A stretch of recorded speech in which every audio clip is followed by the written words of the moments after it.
Bahkan jika kamu memborongnya dengan menggunakan pagar. Fakta dunia OPJP, ternyata saudara lebih kaya raya daripada bapaknya Esan. Kalau selama ini kita mengira bahwa orang paling kaya di kampung Dian Runtuh adalah bapaknya Esan, maka hal itu salah besar. Karena kalau kita analisis, dari episode ayah Esan bikin mobil, pada sebuah scan, kita bisa mengasumsikan bahwa ayahnya Esan ini adalah seorang pegawai negeri di kantor Suruhanjaya Tenaga Energi Commission, di mana berdasarkan informasi, gaji maksimum di lembaga tersebut adalah 13 juta rupiah, sehingga penghasilan tahunan dari ayahnya Esan ini kurang lebih sekitar 160 sampai 200 jutaan. Sedangkan saudara, seperti yang kita tahu, sebagai seorang ketua kampung durian runtuh, beliau ini punya kebun pisang dan juga punya kebun durian yang cukup luas. Nah, kalau kita asumsikan saudara ini punya 100 pohon durian, di mana pada saat panen setiap pohon itu bisa menghasilkan 3 juta dan setiap tahun bisa 2 kali panen, maka penghasilan saudara per tahun dari kebun durian saja itu bisa mencapai 600 jutaan. Belum lagi, wow, inilah kejadian yang luar biasa yang disebut sebagai campur tangan Tuhan. Bayangkan seorang anak usia 4 tahun terlepas dari pelukan ibunya saat gelombang besar menyapu Aceh. Semua mengira kisahnya berakhir di hari itu. Tapi siapa sangka 10 tahun kemudian ia kembali. Bocah itu bernama Weni. Padahal pada saat itu ia masih berumur 4 tahun. Tapi bagaimana bisa ia selamat dari bencana dahsyat itu? Diketahui gelombang tsunami saat itu dengan ketinggian diperkirakan mencapai 30 meter. Inilah bukti bahwa kebesaran Allah SWT itu nyata. Dan bukan cuma itu, saat tsunami menyapu bersih semua yang ada, Masjid Rahmatullah dan Masjid Baitur Rahman tetap berdiri kokoh. Padahal semua yang di sekelilingnya rata dengan tanah. Masjid itu seperti tak pernah tersentuh, seperti ada kekuatan yang tak terlihat sedang menjaganya. Negara ASEAN, ayo kita main dalgona berdasarkan lambang bendera kalian. Aduh bang, tak nampak ke lambang bendera aku rumit macam tu. Dah lah, mending langsung nulis surat wasiat aja.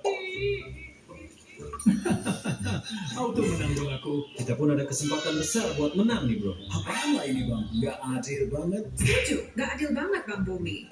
Guys, ada yang mau tukeran sama aku? Emangnya punya kamu kayak gimana bro? Push like dan subscribe dulu baru aku kasih tahu. Oke, aku udah push like dan subscribe bro.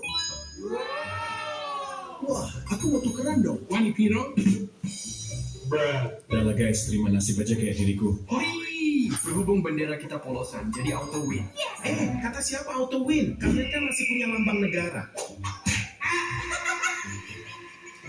Negara ASEAN, ayo kita main dalgona berdasarkan Sejak ribuan tahun lalu, dunia mencatat keberadaan sebuah pulau emas di Asia Tenggara. Dalam teks India kuno, Ramayana menyebut Suwarna Dwipa atau Pulau Emas di Nusantara. Sementara itu, catatan Cina dari dinasti Ming menyebut Sangkocai yang diyakini sebagai kerajaan Sriwijaya di Sumatera. Bahkan, sejarawan Yunani dan Romawi seperti Ptolemeus mencatat keberadaan Chrysochersonnesos atau semenanjung emas di garis khatulistiwa dekat selatan India. Dan banyak teori menyebut Sumatera sebagai bagian dari wilayah tersebut. Benar saja, sejak abad ke-19 Sumatera Barat contohnya memiliki lebih dari 1.200 tambang emas, sementara Aceh mengoperasikan 300 tambang dengan emas murni 24 karat. Kekayaan ini menarik kolonial Belanda yang mengeksploitasi tambang di Sumatera seperti Bengkulu dan Sumatera Barat, membawa ribuan ton emas ke Eropa sehingga banyak kekayaan Sumatera yang dibawa ke luar negeri. Lalu bagaimana sekarang? Penelitian modern membuktikan bahwa Sumatera memang masih kaya akan emas. Tambang Martabe di Tapanuli Selatan, Solok Selatan, hingga Bukit Kayu Manis di Pagar Alam Sumatera Selatan memiliki cadangan besar. Namun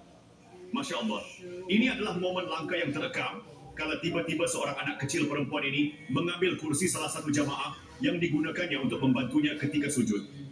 Anak di sampingnya yang tahu jika kursi tersebut diambil, maka bapak tersebut akan jatuh berinisiatif untuk mengambil kembali kursinya.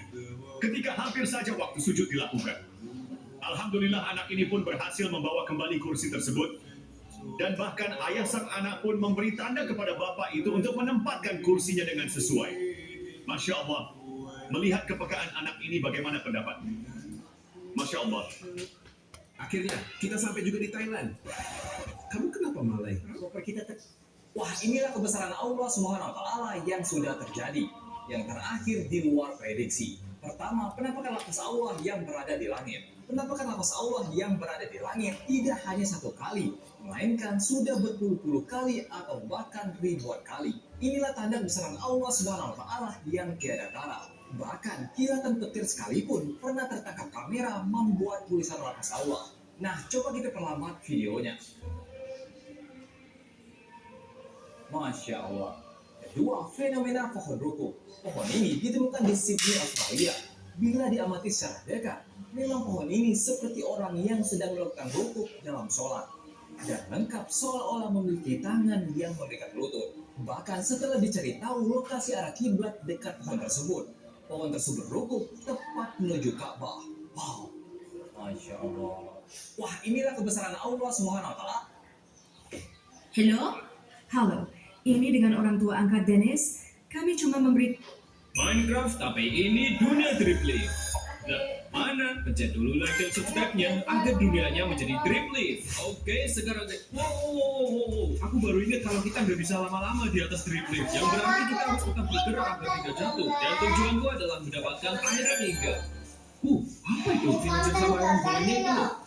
Aduh, nyisa pohon sama benda doang ini. Ini ngambil kayunya gimana lagi? Kita nggak bisa apa-apain, guys. Apa itu? Pakai village. Nah, itu dia Iron Golemnya. No, golemnya jatuh. Aduh. Ayo ambil kayu. Ya, kayaknya kita harus pergi dari sini. Hari udah mau malam dan ini struktur apaan? I'm so hopeless, dog. Udah semua ada Iron Golemnya juga. Tolong jangan jatuh, golem. Tolong jangan jatuh. Oke. Stay still. Biar aku naik dulu. Where are you? Ayo sini golem. Oke, good. And set. Let's go. Minecraft.